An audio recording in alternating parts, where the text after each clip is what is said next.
when it's an employee market, I think it sends a message to us that we took a lot of things for granted.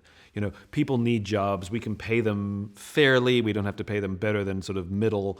The kinds of things that we can offer them become secondary because we have all the cards, we have all the power, and so I think one of the things it forces us to do is to start looking at what people get from work. The nature of work has changed over the course of decades. Work wasn't the place that we had our sense of belonging. People, if you go back to the 50s or 60s, work was a place you made a living.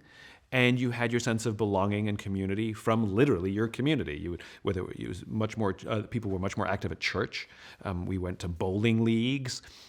We were members of Shriners clubs and volunteer groups. Like, we had strong senses of community and belonging outside of work.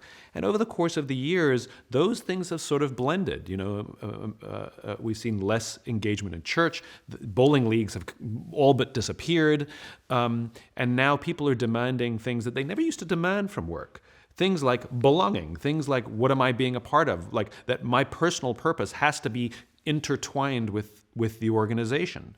And so I think companies can start to really look at themselves and say, do we actually have a purpose that goes beyond our financial results? Do we actually have a purpose that people can feel a part of? Do we have metrics that help people see that we're making progress in things other than what we're offering a shareholder or what the bottom line is producing? Are our incentive structures promoting things like teamwork?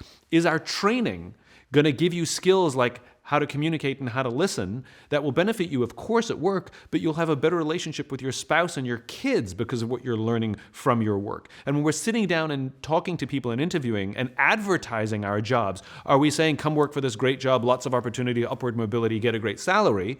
Or are we saying, we want to make you a better version of yourself? And start looking at some of alternative things that people used to get outside of work that they want from work now. That are we actually building that into our work-life culture? And I say work-life culture as if they are one thing.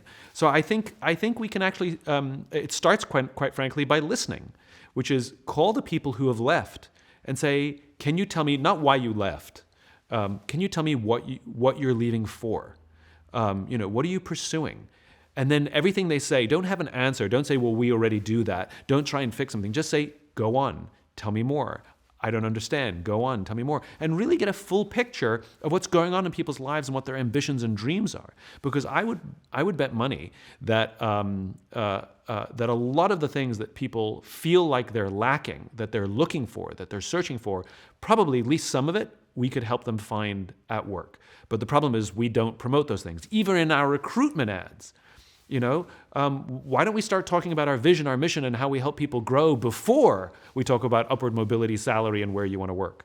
So I think we can start looking at some asymmetrical things that we didn't used to look at, quite frankly. They've always been there. We just didn't need to look at them.